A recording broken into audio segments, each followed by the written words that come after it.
श्रीमन्नारायण नारायण हरि हरि ओम।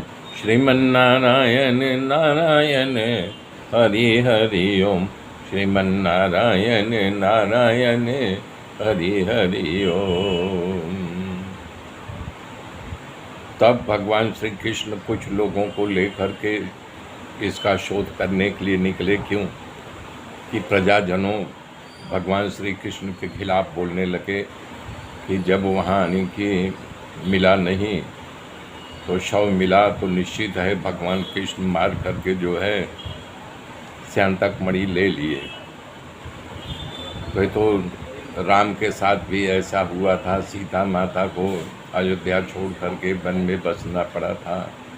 नरसिंह मेहता को जो है जेल में राम मंडलिक राजा धकेल दिए थे। प्रजा का आक्रोश है, सच का झूठ, झूठ का सच लोग मान लेते हैं। तो भगवान ने सोचा इस कलंक को दूर करना ही पड़ेगा। तो उन्होंने वरिष्ठ लोगों को लेकर के शोध करने निकल पड़े।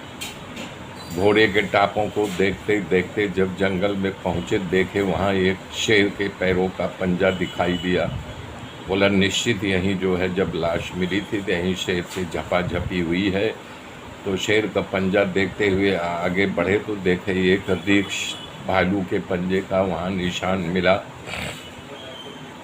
तो जब आगे बढ़े तो शनि की रीछ के पंजों के देखते हुए तो देखो एक विशाल गुफा। तो जो साथ में गए थे वहाँ पर उन लोगों को रोक दिया भगवान कृष्ण और अंदर गए। जब अंदर प्रवेश किया तो एक युवान युवती जो जामुन की पुत्री थी, जामुनती, वो उस मणि के साथ खेल रही थी प्रकाश में।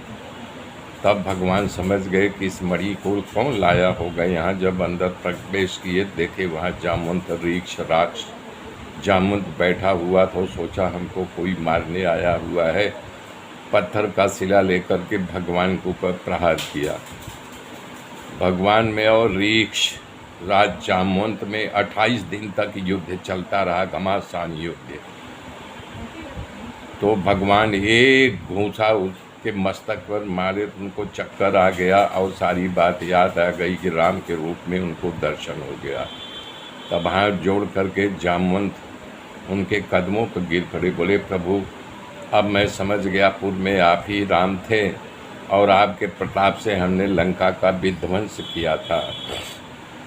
हमको अहंकार आ गया था कि उस समय हमको युद्ध करने के लिए कोई योद्धा नज़र नहीं आया था। तो आप हमारा अहंकार तोड़ने के लिए ये लीला रची है। प्रभु मैं समझ गया। इस प्रकार से वो शर्मिंदा हो गया जामवंत और भगवान के चरणों में गिर गया। बोले देखो भाई ऐसा है कि हमारे ऊपर चोरी का आरोप लगा हुआ है, ये मणि मुझे दे दो। तब अपनी पुत्री जो युवान थी उनको अर्पण कर दिया। बोले ये कन्या आपकी सेविका बन करके जिंदगी भर रहेगी और ये मणि भी ले जाओ। तो जब बाहर निकले जो उनके साथ आए थे 12 दिन तक वहाँ रुके रहे और वो लोग वापस चले गए। जब वापस आ गए द्वारिका में पहुँचे तो वसुदेव देवकी से कहा कि भाई उस गुफा में हम लोगों को बाहर खड़े करके गए, 12 दिन हो गया, कुछ अता पता नहीं लगा, उनके साथ कुछ घटना घट गई। तो लोग शोकग्रस्त हो गए, रोना धोना शुरू हुआ। वसुदेव और देवकी जो है दुर्गा माँ की उपासना करते थे। उनकी उपासना करके आशीर्वाद प्राप्त किया कि हमारे पुत्र श्री कृष्ण को कुछ न हो, सही सलामत वापिस आ जाए। तभी देखे कि भगवान एक युवान कन्या को लेके आ रहे थे। द्वारिका में आए, उन्होंने सारी कहानी बताई कि ऐसे ऐसे मैं इस मणि को, अपने मणि जो है स्यांतक मणि गले में बांधा था।